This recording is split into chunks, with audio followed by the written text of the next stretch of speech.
तो आज अपन परम ऋषि स्वस्ति मंगल पाठ, जो कि पूजा अपन रोज करते हैं, पूजा स्टार्ट होने के पहले अपन परम ऋषि स्वस्ति मंगल पाठ बोलते हैं, जिसमें कि 64 रिद्धियां आती है। और यही 64 रिद्धियों का एक विधान भी होता है, 64 रिद्धि विधान। और सिद्ध चक्र विधान जो करते हैं उसमें चौथी पूजा में 64 रिद्धियों का वर्णन आता है। तो अपन इसको समझने का ट्राई कर रहे हैं। जो रोज बोलते हैं उसका अर्थ क्या है, कैसी कैसी रिद्धियां हैं, उनसे क्या होता है, जो बोलते हैं उसको समझने का आज थोड़ा ट्राई करेंगे। इसको अपन परम ऋषि स्वस्ति मंगल पाठ जो रोज बोलते हैं उसके ही आधार से देखेंगे। तो सबसे पहला क्वेश्चन आता है, ये रिद्धियां होती क्या है, रिद्धि क्या होता है। तो रिद्धि की जो डेफिनेशन है वो ये है कि तपश्चरण के प्रभाव से कदाचित किन्हीं योगी जनों को कुछ चमत्कारिक शक्तियां प्राप्त हो जाती है, उन्हें रिद्धि कहते हैं। क्या बोले, यहाँ पे बहुत सारे वर्ड काम काम के हैं। पहला, कैसे होती है, तप के प्रभाव से, तप करना पड़ता है। और क्या सबको हो जाती है? नहीं नहीं नहीं, किसी किसी को ही होती, किन्हीं। और किसको होती है? सिर्फ योगी जनों यानी मुनियों को। और क्या सारे मुनियों को हो जाती है? क्या हमेशा होती है? नहीं, कदाचित, कभी हो जाती है। सबको हो ये कोई रूल नहीं है। और हम आपको हो जाए, नहीं, ये सिर्फ मुनियों को होती है। और क्या सारे मुनियों को? नहीं। और कैसे होती है? तपस्या करने से, तपस्या के प्रभाव से। क्या प्रकट होती है? कुछ शक्तियां प्रकट होती है, उनको क्या बोलते हैं? रिद्धि। उन शक्तियों की प्राप्ति होती है, उसे बोलते हैं रिद्धि। ये रिद्धि समझ में आया होगा कि रिद्धि जो है वो तपस्या के प्रभाव से होती है, सबको नहीं होती है। और हम जैसों को नहीं होती है, ये सिर्फ मुनियों को ही होती है, तपश्चर्या करने वाले। और किसी किसी मुनिराज को, सबको नहीं होती और हमेशा नहीं होती है। ये इसमें मुख्य बात है। और जो शक्तियां प्राप्त होती है वो है रिद्धि। यहाँ पे क्वेश्चन होता है कि क्या ये रिद्धियां कितनी है और रिद्धियां कहाँ से आती है, ये क्वेश्चन उठता है। तो सबसे पहली बात, ये जितनी भी रिद्धियां हैं ये आत्मा की शक्तियां हैं। और वो आत्मा की शक्तियां जो है वो बाहर में प्रकट होती है। वैसे तो आत्मा की शक्तियां अनंत है और भी प्रकट हो सकती है, लेकिन यहाँ पे मुख्य रूप से अपन कुछ गिनी चुनी शक्तियों का वर्णन करेंगे और समझेंगे उनको, जो मुख्य रूप से चलती है। वैसे शक्तियां अनंत है। हाँ जी, बोलिए। हाँ, मेरा क्वेश्चन ये, आवाज नहीं आ रही आपकी। मुनियों को ही होती है 64 रिद्धियां, तो फिर श्रावक और श्राविका को 64 रिद्धि का व्रत करने का क्या कारण होता है? हाँ, अपन पहले थोड़ी थोड़ी ये समझते हैं रिद्धियां, और फिर अपन हाँ, समझेंगे कि बाकी चीजें क्या क्या होती है। सारे और भी एस्पेक्ट अपन टच करने का ट्राई करेंगे। मैं इस ठीक क्वेश्चन को ले लूंगा, और मैं भूल जाऊं तो आप एक बार और पूछ लीजिएगा, मैं उसे भूलूंगा नहीं। ठीक है। थैंक हाँ, यू। Thank you. हाँ, थैंक यू। तो ये रिद्धियां होती है। अब ये रिद्धियां आत्मा में से ही प्रकट होती, कहीं बाहर से नहीं आती है। होती कैसे है?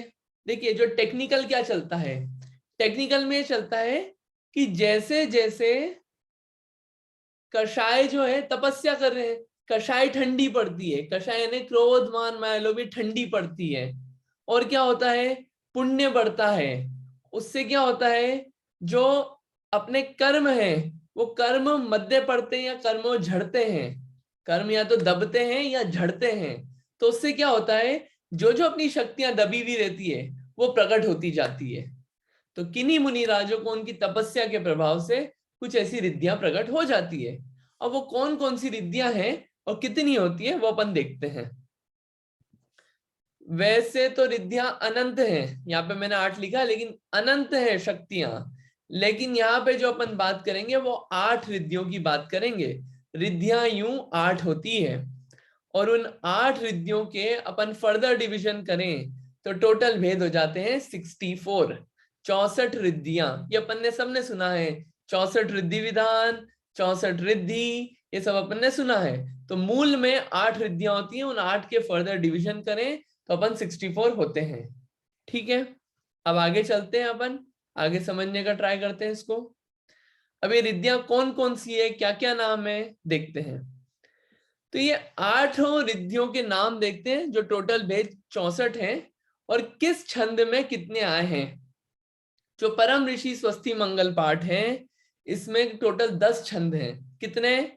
10 छंद हैं, और टोटल अपने पास रिद्धियां 8। अब कैसे डिवाइड करें 8 को 10 में? तो डिवीजन देखते हैं, और एक एक रिद्धि के कितने भेद हैं कि टोटल 64 हो जाए, वो अपन देखते हैं। आप यहीं के यहीं नाम याद करने के ट्राई करना, अपन इसको देखते हैं। तो सबसे पहली है बुद्धि रिद्धि। अपन इसके मीनिंग आगे देखेंगे। बुद्धि रिद्धि, बुद्धि रिद्धि अपने जानने से रिलेटेड है, कि अपन कितना जान पा रहे हैं, क्या जान पा रहे हैं। बुद्धि, बुद्धि यानी कि बुद्ध, बुद्धि यानी कि जानना। ये बुद्धि से, ये बुद्धि, बुद्धि रिद्धि यानी जानने से रिलेटेड जो रिद्धि है, वो बुद्धि रिद्धि।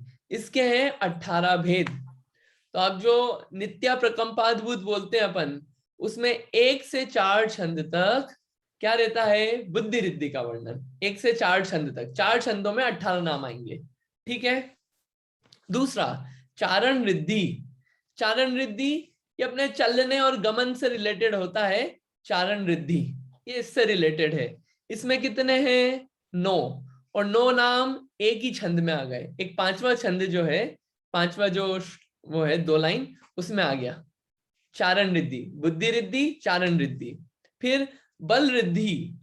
बल, ये बल रिद्धि 3 होती है। उसका वर्णन जो छठा छंद है, उसकी सेकंड लाइन में आएगा, बल रिद्धि में, बल रिद्धि।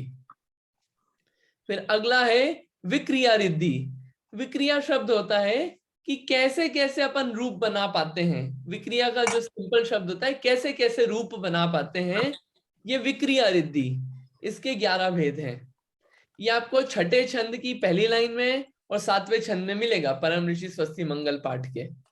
ठीक है, ये विक्रिया रिद्धि। फिर है तप रिद्धि।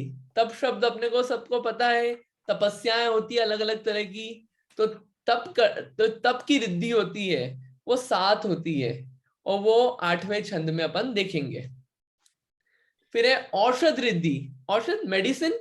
तो औषध रिद्धि कैसी, क्या रिद्धियां है कि औषधि, औषधि, मुनियों के पास औषधि का भी एक रिद्धि प्राप्त, रिद्धि होती है, जिसको चाहे ठीक कर दें।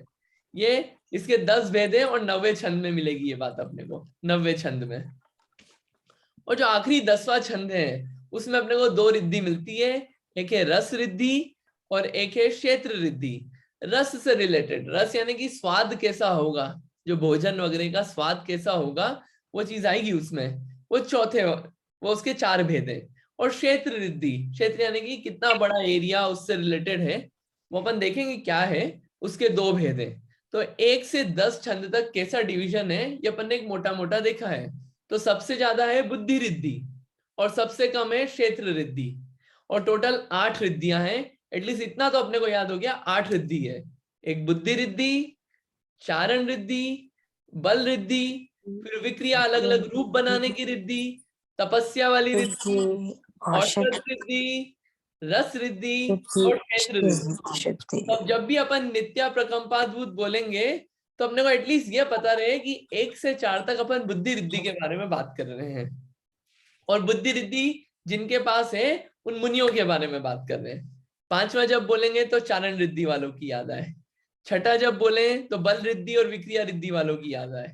7वां बोले तो विक्रिया रिद्धि वालों की याद आए।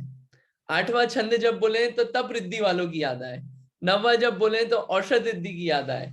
10वां जब बोले तो रस और क्षेत्र रिद्धि की अपने को याद आना चाहिए। ठीक है, ये नाम मैं इसलिए बोला था कि नाम थोड़े से दिमाग में बैठते जाएंगे अभी। वैसे ये विषय थोड़ा बड़ा है, लेकिन इसको मैं बहुत शॉर्ट में और कंसाइज करके ले रहा हूँ, मेन मेन बात। तो अपन इसको और आगे देखते हैं। ठीक है, अब एक एक रिद्धियां क्या क्या है, किस किस छंद में क्या क्या बात आई है, उसको अपन देख लेते हैं। बुद्धि रिद्धि, बुद्धि रिद्धि 4 छंद में आएगी। अपन 2-2 करके 4 छंद देखेंगे और उसको समझते हैं। नित्या प्रकंपाद्भुत केवलोघा स्फुरन् मनः पर्यय शुद्ध बोधा दिव्यावधि ज्ञान बल प्रबोधा स्वस्ति क्रियासु परमर्षयोना।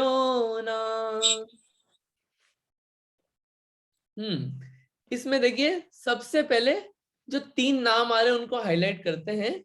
देखिए यहाँ पे नित्य, अप्रकंप, अद्भुत, ये 3 शब्द हैं यहाँ पे। नित्य, अप्रकंप और अद्भुत, और केवल औघा यानी केवल ज्ञान। ठीक है, ये केवल ज्ञान। नित्य यानी कि हमेशा रहने वाला। अप्रकंप, अप्रकंप यानी कि जो हिलता डुलता नहीं है, जो चलायमान नहीं होता, जो स्थिर रहता है, हमेशा हमेशा एक जैसा रहता है, क्योंकि किसी पे डिपेंडेंट नहीं है। केवल ज्ञान, आंख, कान, मुंह, नाक, इन पे डिपेंडेंट नहीं है, सीधे आत्मा से जानते हैं। अप्रकंप और अद्भुत है। अद्भुत यानी कि इस जैसा और कोई है ही नहीं। कौन सा? केवल ज्ञान। सबसे पहला कौन सा? केवल ज्ञान रिद्धि। दूसरा स्फुरन मना पर्यय शुद्ध बोधा।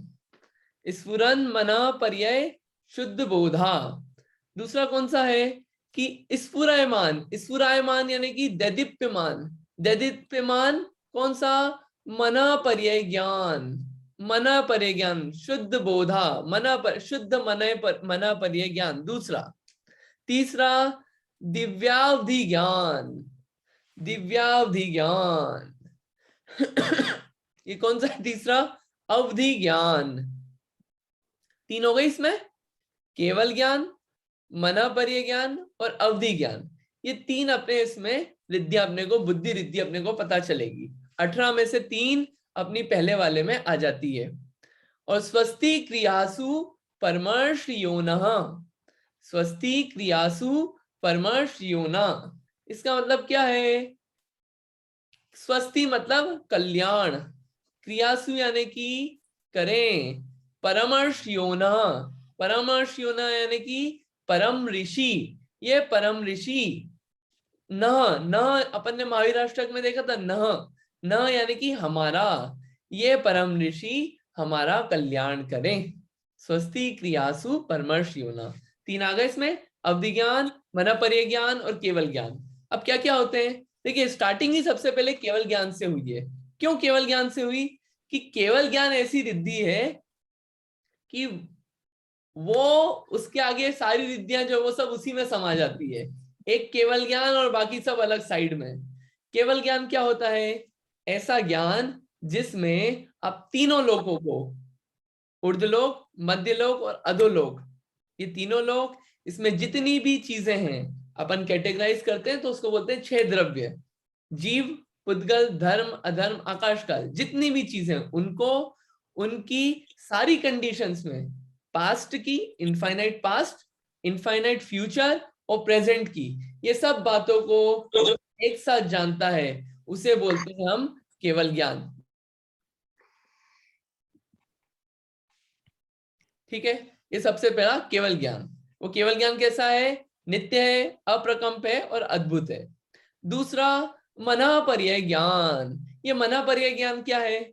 अगर अपन ने प्रथमानुयोग पढ़ा हो, प्रथमानुयोग यानी कहानी, तो अपने को श्रेणिक राजा का नाम सबको पता होगा।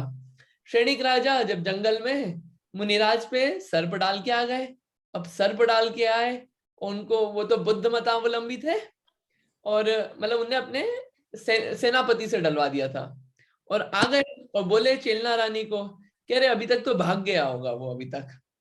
बोले नहीं, वो सच्चे गुरु होंगे तो वहां से नहीं हिले होंगे। तो चेलना रानी और श्रेणिक राजा दोनों गए जंगल में और देखा, अरे वो तो वही ध्यान में मग्न है। और जैसे ही वो उनके ध्यान से उठे और चेलना रानी और इन्होंने उनका वो सांप जो डाला था राजा श्रेणिक ने, उनके गले से हटाया, उनका उपसर्ग दूर किया चेलना रानी ने, और दोनों ने, श्रेणिक राजा और रानी ने, दोनों ने नमस्कार किया महाराज को, यशोधर मुनिराज को। और मुनिराज क्षमा के धारी थे, उन्होंने उनको बोला धर्म वृद्धि रस्तु। अब जब दोनों को सेम आशीर्वाद दिया तो राजा श्रेणिक को मन ही मन में विचार आया कि मैं कैसा पागल हूं, मैंने क्या किया, ये मुझे अपना मस्तक काट के मुनिराज के चरणों में डाल देना चाहिए, मैंने बहुत गलत किया, ऐसा उनके मन में ख्याल आया। जैसे ही मन में ख्याल आया, उधर से मुनिराज बोलते हैं हे श्रेणिक, ऐसा मत कर, ये मनुष्य भाव बड़ी दुर्लभता से मिला है। तो वहां पे वो आश्चर्य में हो गया, इनको कैसे पता? तो मनः पर्य ज्ञान, कि जो मन की बात भी जान ले, ऐसा जो ज्ञान होता है वो होता है मनः पर्य ज्ञान। ठीक है, एक हो गया केवल ज्ञान, दूसरा मनः पर्य ज्ञान, तीसरा अवधि ज्ञान। ये अवधि ज्ञान क्या होता है कि चलते अपन वापस प्रथमानुयोग पे ही। प्रथमानुयोग की कहानी में एक बार एक राजा थे। अब एक राजा थे और एक माली था। तो वो माली ऐसे पानी देता था और राजा अर्घ देने गया और पानी भी और ऐसे ही गया था, तो उसकी अंगूठी गिर गई। अब उसने ढिंडोरा पिटवा दिया, जो मेरी अंगूठी ढूंढेगा उसको मैं इनाम दूंगा। तो वो माली जो था, उनका सेवक जो था, उसने सोचा इनाम तो चाहिए अपने को, अब कैसे ले? तो उसको जैन धर्म पे श्रद्धान था और उसको पता था मुनिराज है यहाँ पे, मुनिराज से पूछता हूँ। तो मुनिराज से पूछा कि एक अंगूठी खो गई, ये कहाँ मिलेगी? तो मुनिराज ने बोला कि वो जो एक कमल का फूल है ना, उसमें गिर गई थी राजा से अर्घ देते वक्त। तो उसने बोला चलो बहुत बढ़िया, अपना काम हो गया। उसने अंगूठी ली और राजा को ले जाके दे दी। अब राजा बहुत प्रसन्न हुआ और राजा ने इसको इनाम दे दिया। तो मुनिराज को कैसे पता चला? वो मुनिराज के पास जो थी वो थी कैसे? अवधि ज्ञान था। अवधि ज्ञान से वो आगे पीछे की कुछ एक लिमिटेशन होती है, आगे पीछे की सारी बातों को जान सकते हैं कि क्या हुआ क्या नहीं हुआ, वो सब पूरी स्टोरीज कनेक्ट कर सकते हैं। तो वो होता है अवधि ज्ञान। ठीक है, तीन, अवधि ज्ञान, मन पर्य ज्ञान, केवल ज्ञान। अब वहां पे वो जो जिसने अंगूठी ढूंढी थी, उसके मन में ख्याल आया कि ये अवधि ज्ञान जो है अपने को भी मिल जाए तो अपन तो बिल्कुल गजब कर देंगे, बिल्कुल अपन कहाँ ऐसे माली वाली बने रहेंगे। तो मुनि के पास गया कि मेरे को भी अवधि ज्ञान चाहिए। अब अवधि ज्ञान कैसे मिलेगा, आप मेरे को बताओ। तो बोले आपको मेरे पास आके रहना पड़ेगा 6 महीने। 6 महीने आके रहोगे, मैं आपको पढ़ाऊंगा और फिर आपको 6 महीने बाद होएगा। तो बोले ठीक है, मैं अपनी स्त्री से पूछ के आता हूँ। अपनी वाइफ के पास गया पूछने, वाइफ ने मना कर दिया, नहीं नहीं नहीं जाना अपने को, मुनि उनी नहीं बनना, मैं क्या करूंगी। तो बोला 6 महीने की बात है, 6 महीने में आ जाऊंगा ये सीख के, फिर अपन मजे से रहेंगे। तो मुनिराज के पास गए। अब मुनिराज ने उनको पढ़ाना चालू किया और 6 महीने तक पढ़ाया और उनको अवधि ज्ञान भी हो गया। और अवधि ज्ञान हो गया, फिर वो उनने सोचा था 6 महीने बाद चले आऊंगा, लेकिन अब घर जाने की इच्छा नहीं हुई, क्योंकि उनको जो वास्तविक अवधि ज्ञान कैसे प्रकट हुआ था, आत्मा आत्मा की जैसे जैसे शुद्धता होते गई वैसे वैसे ज्ञान खिलता गया और अवधि ज्ञान भी हो गया उनको। तो उनको दूसरी चीज स्वाती ही नहीं थी। तो ये जो बात बताई कि जितनी भी रिद्धियां होती है, ये जैसे जैसे आत्मा की शुद्धता होती है वैसे वैसे मुनिराजों को होती है। बिना आत्म शुद्धता के ये सब नहीं होता, और जिसको आत्मा की शुद्धता हो जाती है उसको उन रिद्धियों में मजा नहीं आता, उनको उन रिद्धियों की चाव नहीं रहती यहाँ पे। और एक और बात यहाँ पे कि जितने भी ये रिद्धियां होती है, मुनिराज ये रिद्धियां सिद्धि करने के लिए नहीं भागते हैं। ये जितनी भी रिद्धियां हैं, मुनिराज इनको सिद्ध करने के लिए नहीं भागते हैं। ये जो रिद्धियां हैं उनको अपने आप मिलती है, वो उनकी सिद्धि के लिए नहीं करते हैं, उनका तो प्रयोजन रहता है अपनी आत्मा का कल्याण। ठीक है, तीन हो गई है, अवधि ज्ञान, मनःपर्य ज्ञान और केवल ज्ञान। नेक्स्ट वाले इसमें और आएगी बुद्धि रिद्धि। कोष्ठस्थ धान्योपमेक बीजम संबीन संश्रोत पदानुसारी चतुर्विधम बुद्धि बलम दधाना स्वस्ति क्रियासु परमर्शयोन। इसमें 4 नाम आएंगे। सबसे पहला है कोष्ठस्थ धान्योपम, ये कोष्ठस्थ धान्योपम। दूसरा है एक बीज, ये एक बीज। तीसरा है संबीन संश्रोत, संश्रोत। और चौथा है पदानुसारी, चौथा है पदानुसारी। कौन कौन सी? कोष्ठस्थ धान्योपम, एक बीज, पदानुसारी और संबीन संश्रोत, ये 4 हैं। और चतुर्विधम बुद्धि बलम दधाना, ये जो 4 बुद्धि रिद्धि वाले हैं, ये हमारा क्या करें? ये हमारा, ये ऐसे परम ऋषि हमारा कल्याण करें। ये क्या क्या है ये रिद्धियां? ये जो 4 रिद्धियां होती है, ये गंधर्वों को तो होती ही है, क्या है ऐसा रिद्धियों में? और गंधर कौन है? गंधर वो होते हैं जो समो शरण में भगवान की वाणी होती है उसको समझने के लिए सबसे केपेबल और एलिजिबल इंसान रहते हैं और सबसे ज्ञानी व्यक्ति रहते हैं। क्या होती है चारों रिद्धियां? इनको देखते हैं अपन। कोष्ठस्थ धान्योपम, कोष्ठ बोलते हैं भंडार को। जैसे क्या होता है कि जो सेफ वगैरह होते हैं ना, सेफ लॉकर्स वगैरह, उसमें अपन जैसे अपन रखें हीरा चांदी वगैरह रखेंगे अपन।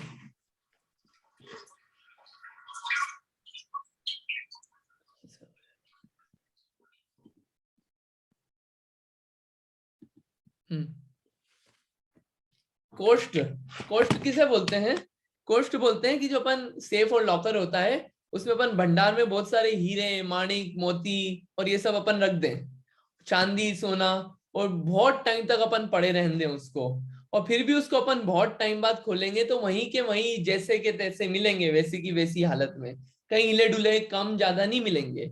वैसे ही ये रिद्धि ऐसी होती है कि जिसके कारण जो इस रिद्धि का धारी हो वो बहुत सारे व्याकरण शास्त्र ग्रंथ और बहुत सारे गद्य पद्य ग्रंथ बिल्कुल याद कर ले, पेज नंबर के साथ सब। कितना ही समय बीत जाए उसके बाद भी न एक अक्षर कम होगा न एक अक्षर ज्यादा होगा, बिल्कुल वैसा का वैसा ज्ञान, एग्जैक्ट पेज टू पेज बिल्कुल। और पूछा जाए कौन सा अक्षर कहाँ है, कितना है, कितने पेज हैं, दिमाग में कितनी क्या क्या बातें हैं, वो बिल्कुल वैसी की वैसी रहेगी, बिल्कुल उसमें कोई कम ज्यादा नहीं होगा, बिल्कुल एकदम एक्यूरेट वैसा का वैसा रहेगा।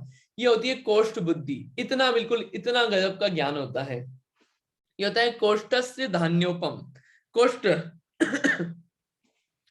जैसे मेडिकल स्टोर, इसको समझने के लिए समझा जा सकता है, जैसे मेडिकल स्टोर्स वगैरह होते हैं ना, इंडिया के कॉन्टेक्स्ट में बोल रहा हूँ मैं, जहाँ पे बहुत फैली हुई रहती है दुकानें दवाइयों की, और वो जो दवाई दुकान वाला होता है वो उसमें फटाफट ढूंढ लेता है, उसको दवाई का नाम बोलो, उसमें से उसको पता होता है कहाँ पे है, एक इधर उधर उसके दिमाग में सब रहता है। वैसे ही जिसके पास कोष्ठस ये कोष्ठ बुद्धि होती है, कोष्ठस्थ धान्योपम रिद्धि होती है, उसको वैसा का वैसा बिल्कुल याद रहता है, कुछ कम ज्यादा नहीं होता, कितना ही समय बीत जाए। ठीक है।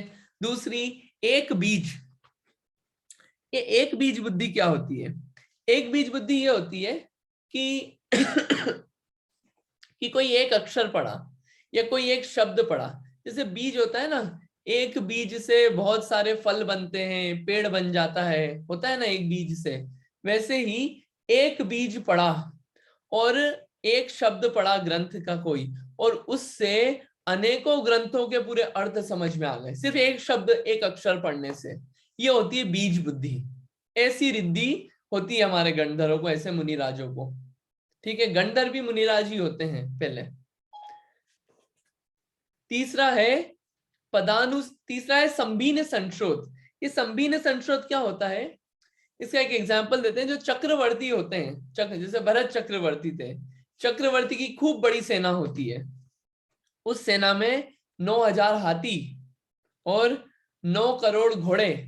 नहीं, ये चक्रवर्ती क्या मतलब, ये एक सेना होती है लंबी चौड़ी युद्ध के मैदान में, तो उसमें 9,000 हाथी, 9 करोड़ घोड़े और 9 अरब मनुष्य हों, मोर देन मिलियन मनुष्य हों उसमें एक साथ।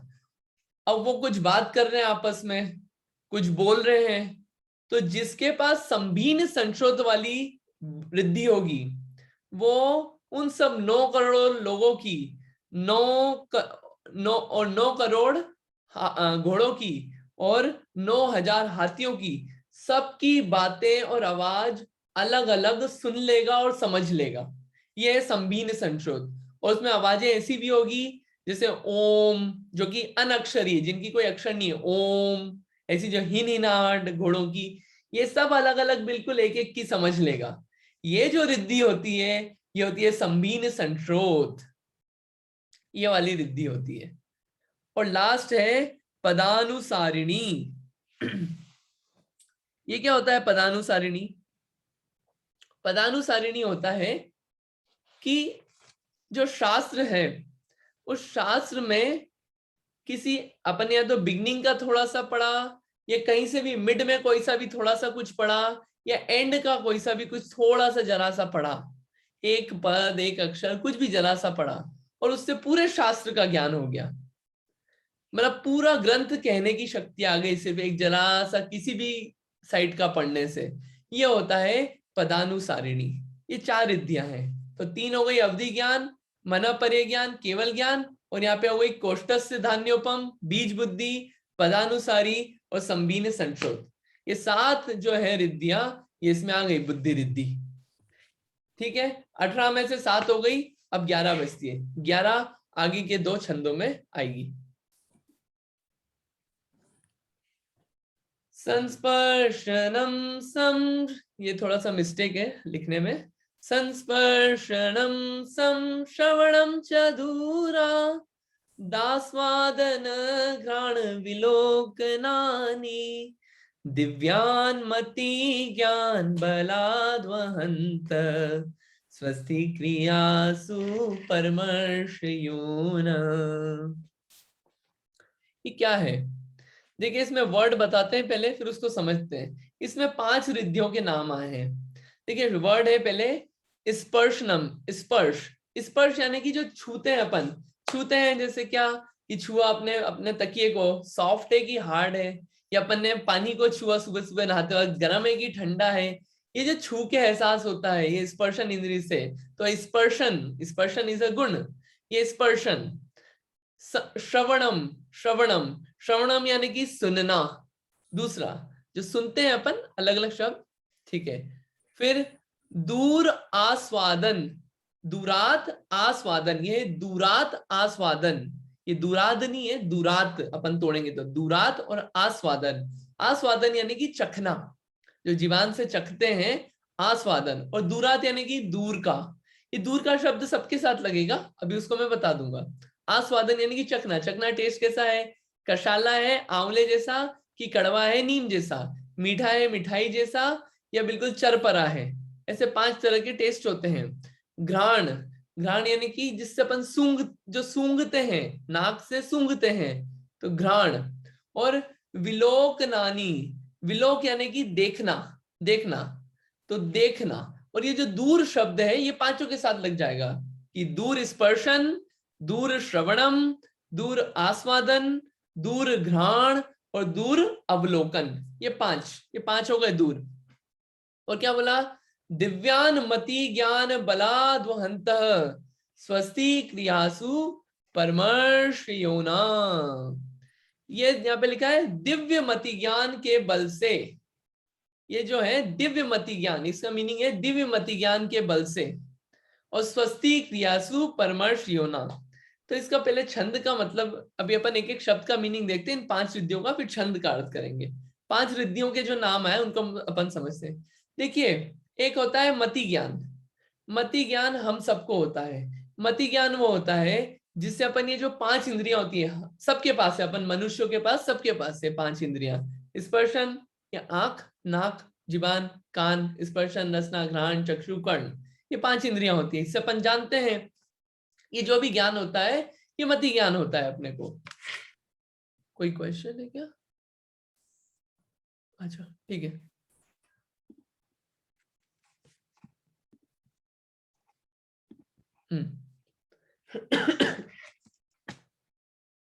हाँ, ये जो स्पर्शन, रसना, घ्राण, चक्षु, कर्ण, ये 5 इंद्रिय, ये मति ज्ञान, जो मति ज्ञान होता है इन इंद्रियों की मदद से होता है।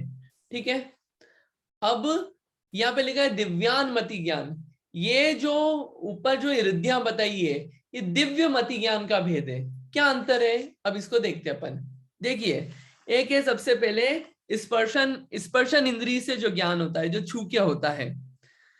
तो मैक्सिमम जो हो सकता है, जो छू के अपन तो आसपास के ही जान पाते हैं, लेकिन चक्रवर्ती मैक्सिमम 9 योजन का जान सकता है, जान सकता है, बिना छुए वहां तक जाए। 9 योजन का, 1 योजन में कितना होता है, 1 योजन में लगभग 12.5 किलोमीटर होता है।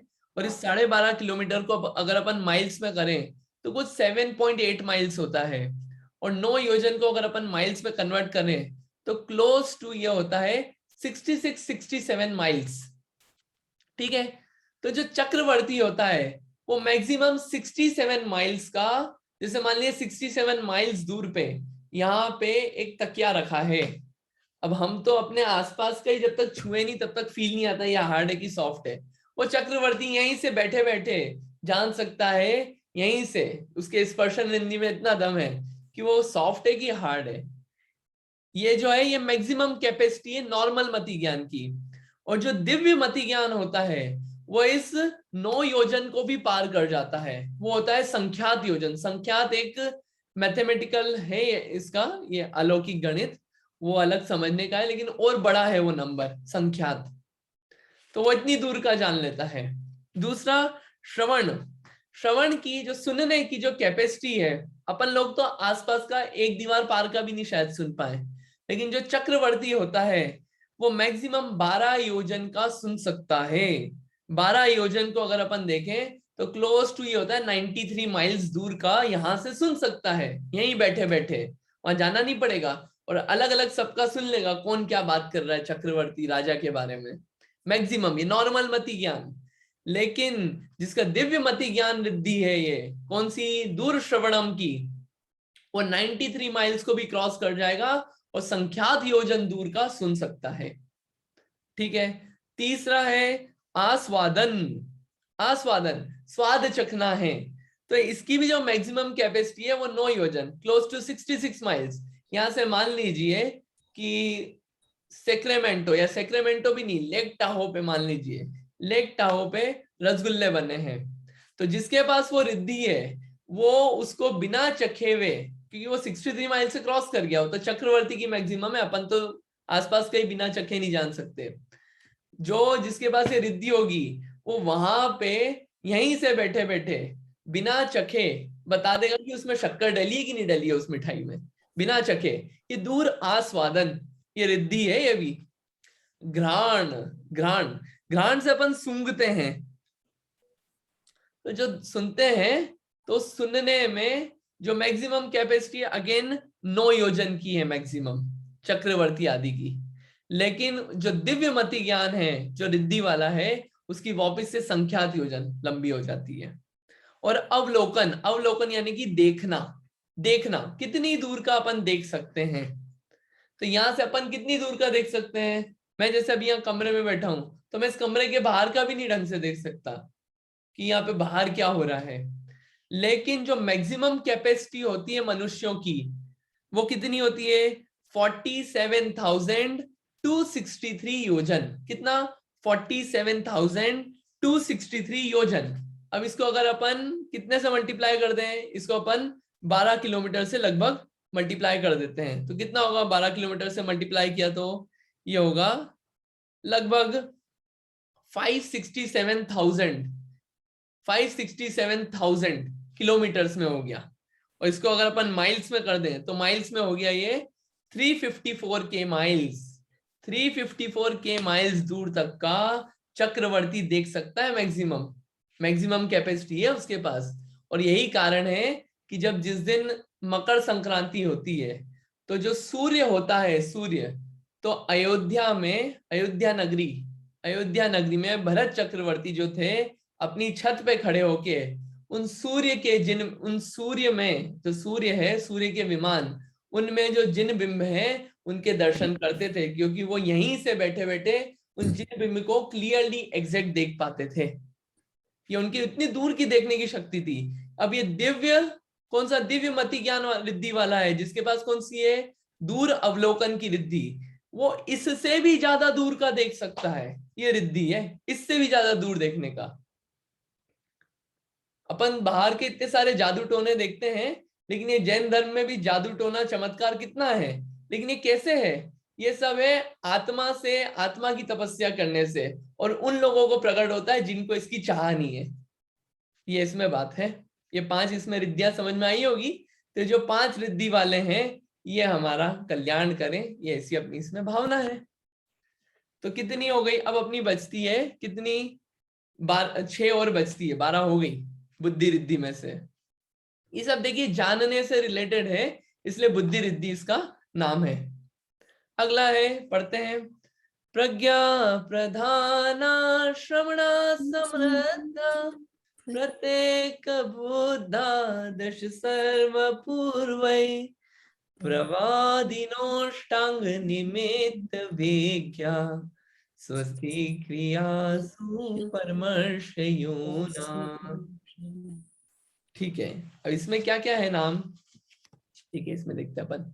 सबसे पहला नाम है प्रज्ञा श्रमण, प्रज्ञा श्रमण।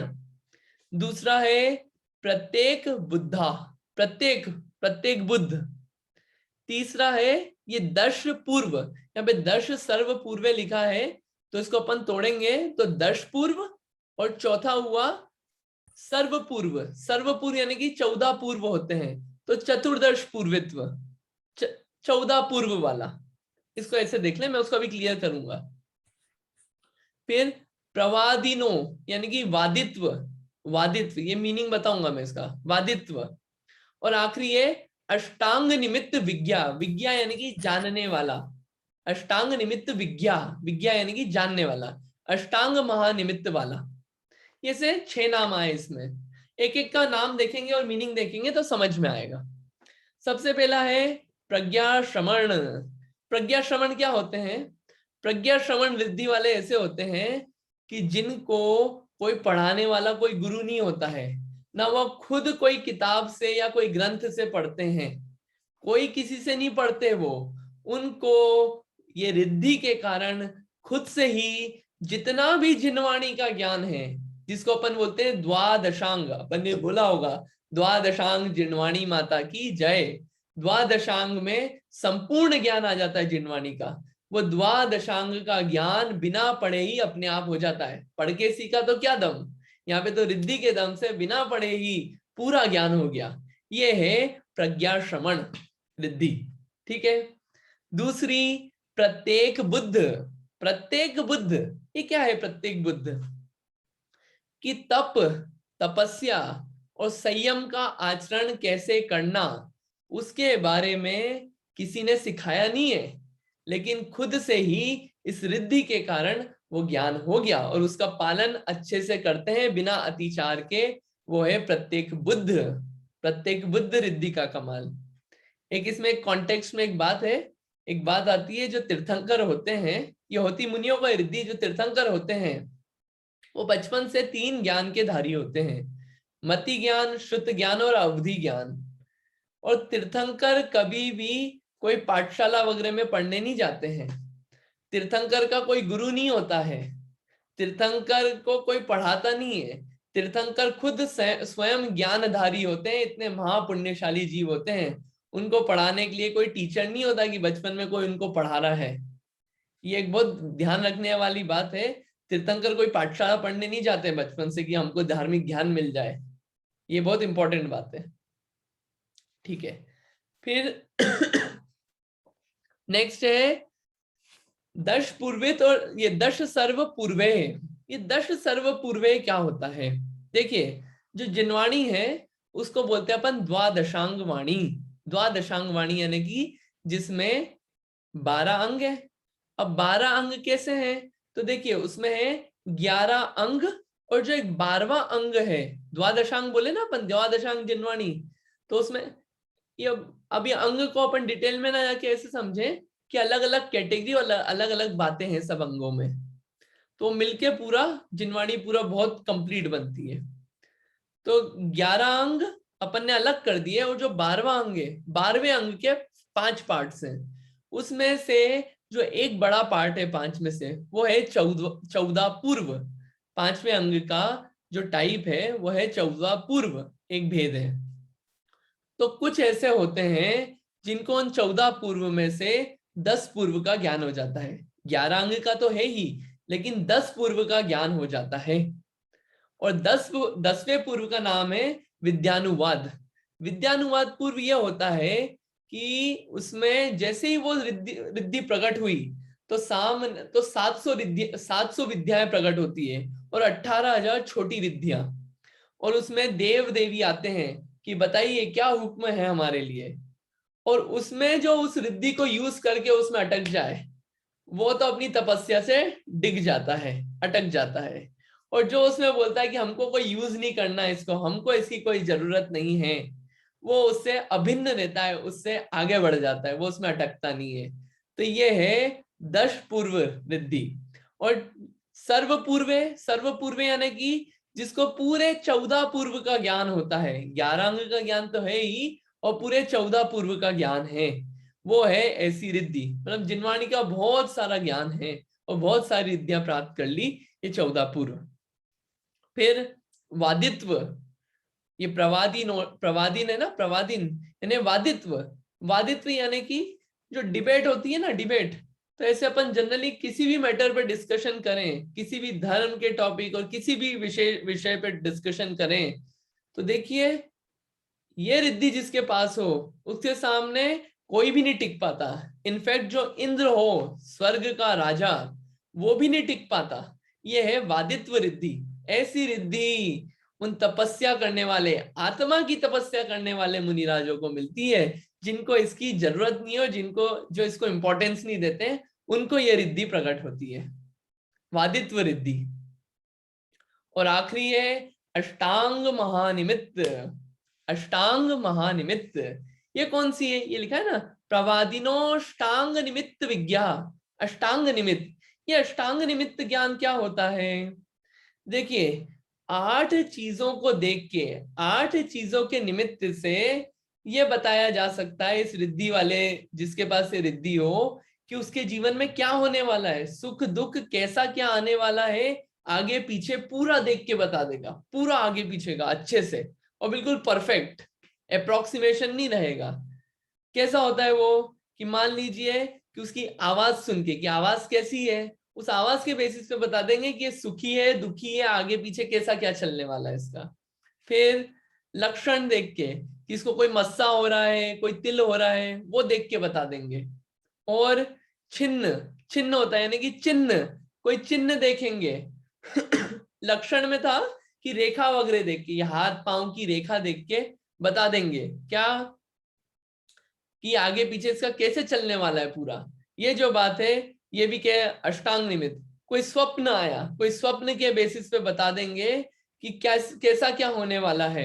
या फिर मान लीजिए कि कोई भूमि वगैरह देख के, या मान लीजिए युद्ध में लड़ने जा रहे हैं तो घोड़े हाथी वगैरह देख के बता देंगे कि जीतेंगे कि नहीं जीतेंगे, हारेंगे कि क्या होगा। ये सब बातें पूरी जो है वो अच्छे से बताया जा सकता है, किसके द्वारा? अष्टांग महानिमित्त ज्ञानी के द्वारा। जैसे अपने ये होता है ना कि क्या, कि ये आर्कियोलॉजिकल सर्वे वाले होते हैं, ये कुछ बता, जैसे ये होते हैं कि क्या होता है कि कहाँ पे सोना चांदी अच्छा निकलेगा, आर्कियोलॉजिकल सर्वे वाले वगैरह बताते हैं, ये बताते हैं ना। और ये मौसम वगैरह का भी बताते हैं। तो इनका तो फिर भी अप्रोक्सीमेशन रहता है, कई बार ऐसा हो सकता है कि उल्टी हो जाए वो बात, लेकिन अष्टांग महानिमित्त ज्ञानी वाला जो जीव है वो अगर बताएगा तो 100% वैसा ही होगा, उससे 1% भी इधर उधर नहीं होगा। वो सब देख के बता सकते हैं कि कौन सी भूमि लाभदायक है, कहाँ पे रहना ठीक है, कहाँ पे सोने चांदी निकलेंगे, कहाँ पे वो खेत अच्छे उगेंगे, कहाँ पे पेड़ अच्छे उगेंगे, कहाँ पे अच्छी हरियाली आएगी, ये सब बता सकते हैं। पूरी एक एक बात, चीजें देख देख के उनके निमित्त से ये बात बता सकते हैं। ये कौन सा ज्ञान होता है? अष्टांग महानिमित्त ज्ञान। ये कितनी हो गई? ये 18 बुद्धि रिद्धि हो गई। ये जितनी भी रिद्धियां हैं ये सब ज्ञान से रिलेटेड है, इसलिए इनको अपन ने बुद्धि रिद्धि के कैटेगरी में डाल दिया। तो इसमें हुआ क्या, आपने इसमें ऑब्जर्व करने वाली चीज ये है कि जितना भी हुआ है ना, वो क्या हुआ, देखिए आत्मा में, आत्मा की प्योरिटी बढ़ती गई, वीतरागता बढ़ती गई, और जहां जहां वीतरागता बढ़ती गई वहां वहां क्या होता गया, वहां वहां ज्ञान जो है, कर्म जो है, कर्म का क्षयोक्षम होता गया, या कर्म का क्षय की तरफ बढ़ता गया। तो क्या हुआ, ज्ञान खुला, और ज्ञान खुला और ये रिद्धियां प्रकट हो गई। तो कितनी अच्छी है रिद्धियां, कितनी कितनी अच्छी सारी रिद्धियां हैं। प्रज्ञा श्रमण, सब कुछ जान लेते हैं, कोई दूर का देख लेते हैं, मन की बात जान लेते हैं, कितनी अच्छी अच्छी रिद्धियां ये सब, ये सब रिद्धियां हैं। लेकिन इन रिद्धियों से भी अच्छा जो है वो आत्मा है जिसमें से ये प्रकट होती है। ये रिद्धियां तो क्या है, जो जिसमें से प्रकट हो रही है वो आत्मा श्रेष्ठ है इसमें। ये सब, ये बात खास उस पर फोकस जाना चाहिए। रिद्धियों की महिमा तो सबको आती है, लेकिन ये हो कहां से रही है, ये अपने अंदर भी है। जो प्रकट कर ले उसकी दिख जाती है बाहर, जो प्रकट नहीं कर ले उसकी दबी रहती है। ये है बुद्धि रिद्धि पहली। बुद्धि रिद्धि में कोई क्वेश्चन, कहीं पे कोई डाउट तो आप प्लीज पूछिए, तो अपन एक नेक्स्ट स्टेप आगे बढ़ेंगे। एक पदानुसारी का मुझे मीनिंग चाहिए था, फिर से हाँ, एक। पदानुसारी का मीनिंग चाहिए था। पदानुसारी यानी कि ये कि ग्रंथ, कोई ग्रंथ है, ग्रंथ के स्टार्टिंग में कोई एक अक्षर पढ़ लिया, कोई एक लेटर पढ़ लिया, या मान लीजिए स्टार्टिंग का नहीं पढ़ा, कोई बीच का कोई सा भी रैंडमली कोई अक्षर उठा लिया, या मान लीजिए कोई एंड का कोई भी एक वर्ड उठा लिया और उसको पढ़ लिया, उससे पूरे ग्रंथ का ज्ञान हो जाएगा कि इस ग्रंथ में क्या लिखा है, उसका पूरा अर्थ समझ जाएंगे। ये होती है पदानुसारी। तो जो अपने गंधर होते हैं ना, उन गंधरों के पास वो जो 4 रिद्धियां आई थी पीछे, उनको मैं वापस बताता हूं। ये 4 रिद्धियां, कोष्ठस्थ धान्योपम, बीज, पदानुसारी, संबीन, संशोध, कि जैसा उनने सुना वैसा का वैसा उनके दिमाग में स्टोर हो जाता है ज्ञान में। कोष्ठस्थ धान्योपम, बीज, तीर्थंकर परमात्मा जैसे जैसे कहते जाते हैं उनको अर्थ और ख्याल में आता जाता है। पदानुसारी, एक शब्द कहीं से भी सुनते हैं उनको पूरा ज्ञान जो है वो पूरा ज्ञान हो जाता है उस विषय का। और संबीन संशोध, जो दिव्य ध्वनि खिरती है वो कितनी सारी भाषाओं में खिरती है, अक्षर वाली भी होती है, बिना अक्षर वाली भी होती है, उन सबको अलग अलग सुनना और अलग अलग समझना और याद रखना, ये काम करने के लिए महान रिद्धि चाहिए। और वो महान रिद्धि गंधर्वों के पास होती है, और वो रिद्धि है तभी हमको ग्रंथ ऐसे के ऐसे जैसा का जैसा भगवान ने कहा है वैसे के वैसे हमको मिलते हैं। ये 4 रिद्धियां जो है ये गंधर्वों के पास डेफिनेटली होती है। ठीक है, नेक्स्ट। हाँ, क्वेश्चन है। हाँ, जी, हाँ जी, यहाँ पे वो दिव्यावधि ज्ञान बल प्रबोधा, उसका अर्थ बताएंगे जरा, पहले छंद में दूसरी लाइन। ओह हाँ, इसमें क्या है कि बल प्रबोधा। हाँ, इसमें जो है ये अवधि ज्ञान रिद्धि जो है उसकी बात आई है। आप बल प्रबोधा का मीनिंग पूछ रहे हैं क्या? जी, बल प्रबोधा का मीनिंग मेरे को ख्याल में नहीं आ रहा है, मैंने देखा था लेकिन मेरे को ख्याल में नहीं आ रहा है, इसको मेरे को एक बार और देखना पड़ेगा कि बल प्रबोधा से यहाँ पे क्या मीनिंग है। थोड़ा सा ख्याल में नहीं आ रहा है मुझे अभी। ओके। हाँ, और कोई क्वेश्चन? हाँ, मेरा एक क्वेश्चन था। हम्म अष्टांग निमित्त ज्ञान जो आपने बताया ना, तो हम्म वो विच पार्ट, वो अवधि ज्ञान का पार्ट है कि मनःपर्य ज्ञान का पार्ट है? ये जो अष्टांग महानिमित्त ज्ञान आया है, हाँ, देखिए अवधि ज्ञान और मनःपर्य ज्ञान का नहीं है। ये जो पार्ट है ये इनमें ही आता है, मति श्रुत में ही आता है। ये शुद्ध ज्ञान आप समझ लीजिए कि किसी एक पदार्थ को देखा और उस पदार्थ से जो विशेष ज्ञान हुआ और रिलेटेड, वो सब है, वो शुद्ध ज्ञान में आता है शुद्ध ज्ञान। वो अवधि ज्ञान और मनःपर्य ज्ञान नहीं है। अच्छा, तो ये फिर परोक्ष ज्ञान हुआ ना? हाँ, परोक्ष है ना। हाँ, ठीक है, ओके। तो पदार्थ भी डिपेंडेंट है ना, किसी पदार्थ को देखा अपन ने, उसके आश्रय से अपन ने लगाया ना कि ये हाँ, निमित्त था। कि स्वप्न देखा, स्वप्न का फल क्या है कि भैया आगे पीछे तुम्हारे साथ ये होने वाला है और पक्का ये होगा। रेखा देखी हाथ में, या कोई चिन्ह देखा, तिल देखा, मस्सा देखा हाथ में, तो ये देखा ना अपन ने, उससे ये पता चला, ये निमित्तों से पता चला। और जो जो प्रत्यक्ष ज्ञान होते हैं उसमें सीधे आत्मा से होता है, किसी की जरूरत नहीं पड़ती, कोई बीच में हाँ, कुछ नहीं है। हाँ, इंद्रियों की जरूरत नहीं पड़ती उसमें। ठीक है, थैंक यू। अब दूसरा है चारण रिद्धि। क्या है ये चारण रिद्धि? ये आज एक हाँ जी बोलिए। अच्छा, चारण रिद्धि, जंगानल श्रेणी फलाम्बुतंतु प्रसून बीजांकुर चारणावा नभो गण स्वर विहारिणश्च स्वस्ति क्रियासु परमर्शयोनः। इसमें क्या क्या बात आई है, क्या क्या नाम आए हैं, पहले नाम देख लेते हैं। चारण रिद्धि 9 होती है। क्या होती है चारण रिद्धि? इसका बेसिक कॉन्सेप्ट ये है चारण रिद्धि का कि ऐसी रिद्धि वाले मुनिराज अगर विचरण करते हैं, गमन करते हैं, तो भी हिंसा नहीं होती। ये बेसिक कॉन्सेप्ट है चारण रिद्धि का कि ऐसी रिद्धि वाले मुनिराज गमन भी करें तो भी हिंसा नहीं होती है। कैसी कैसी है वो चारण रिद्धियां 9 प्रकार की, वो नाम देखते हैं। सबसे पहला है जंगा, जंगा चारण रिद्धि। दूसरी अनल, अनल है वो अनल, अनल यानी कि अग्नि, अग्नि चारण रिद्धि। तीसरा श्रेणी चारण रिद्धि। चौथा फल, फल चारण रिद्धि। चौथा है अंबु, वो फल आंबू को, फलांबू को अपन तोड़ेंगे तो फल प्लस अंबू, अंबु, अंबु बोलते हैं जल को, तो ऐसे जल चारण रिद्धि। नेक्स्ट है तंतु, तंतु चारण रिद्धि। प्रसून बोलते हैं पुष्प को, तो ये पुष्प चारण रिद्धि। और उसके आगे बीजांकुर, बीज अंकुर, बीज अंकुर चारण रिद्धि। और आखिरी है, कौन सा है आखिरी? नभोगण, नभो, नभ, नभ चारण रिद्धि। यहाँ पे ये 9 नाम आए हैं। और ये स्वेर विहारी नश्च, स्वेर यानी कि स्वच्छंद विहार करते हैं, स्वच्छंद विहार करते हैं, ये मीनिंग है। ठीक है, तो इसमें देखते हैं अपन एक एक का मीनिंग देखते हैं। जंगा चारण रिद्धि सबसे पहले कि मुनिराज हैं, घुटने बिना मोड़े, अपन तो चलते हैं जब अपने घुटने मुड़ते हैं, ये अपने को पता चल जाता है जब अपने घुटने जवाब दे देते हैं, तो पता चलता है जब सर्जरी करानी पड़ती है कि यार चलने में दिक्कत हो रही है, तो चलने में घुटने को मोड़ने का पड़ता है।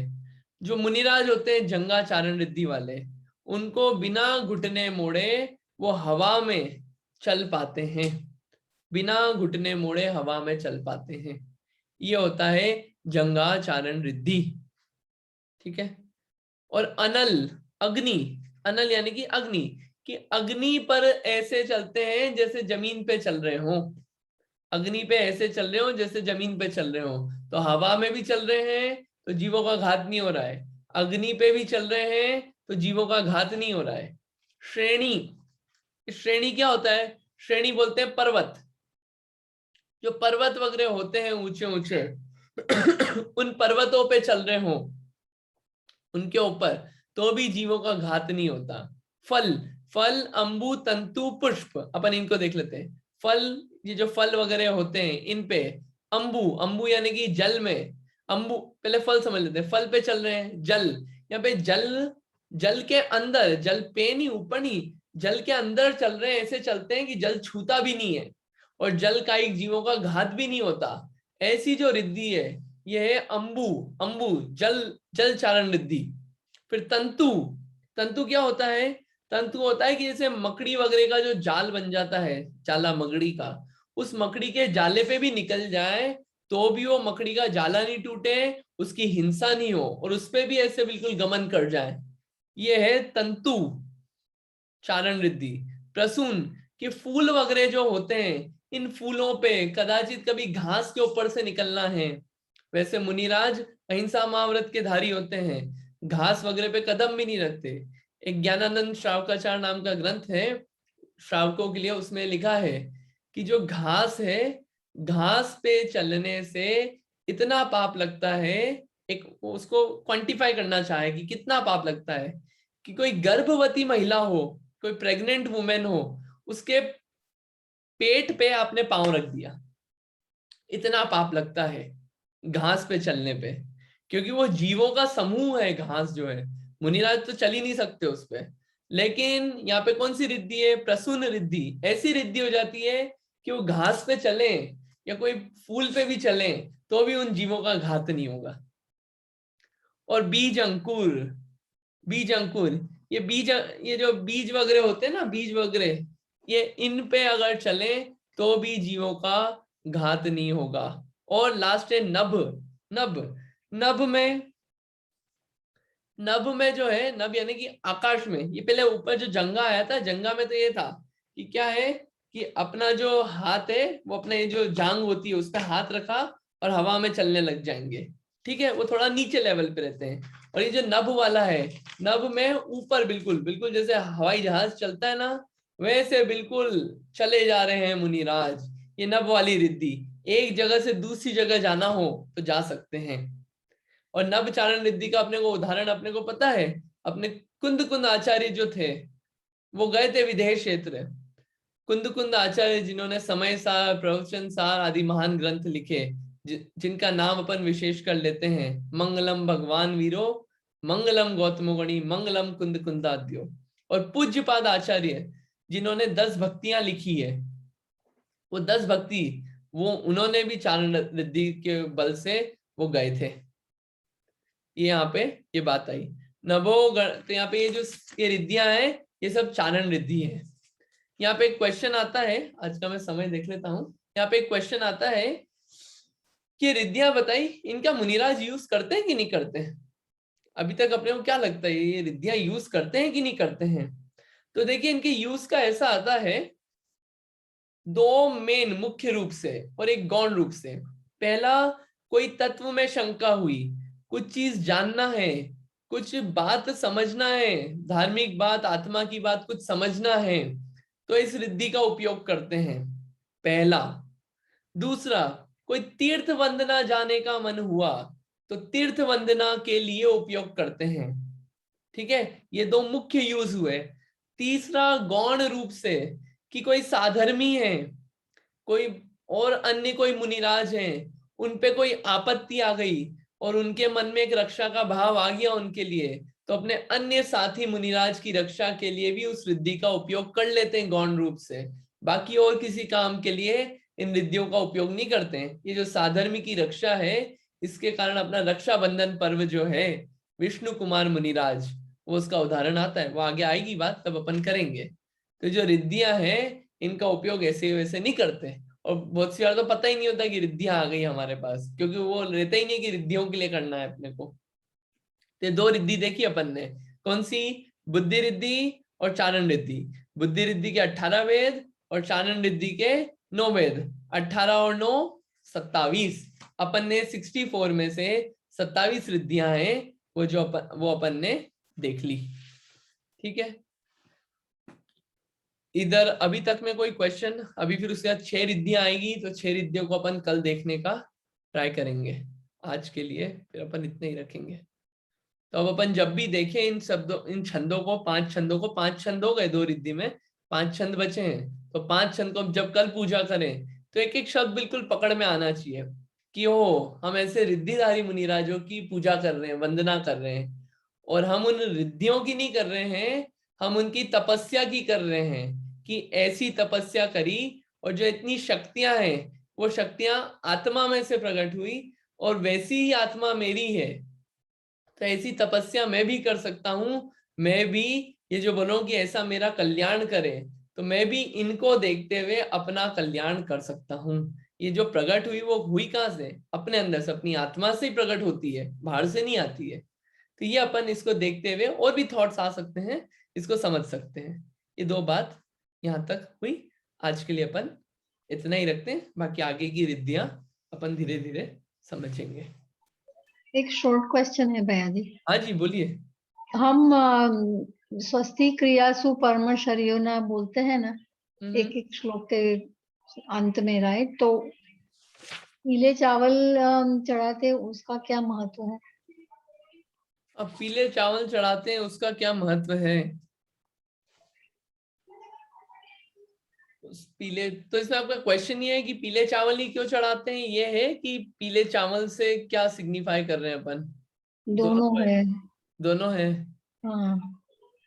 देखिए, एक जो जनरल एक कॉन्सेप्ट है चावल आदि ये सब जो चढ़ाने का, ये एक कॉन्सेप्ट ये है कि हमारा जो उपयोग है क्या है, अगर अपन बिना चावल और द्रव्यों के करेंगे तो क्या अपना जो फोकस है ना वो बहुत भागता है।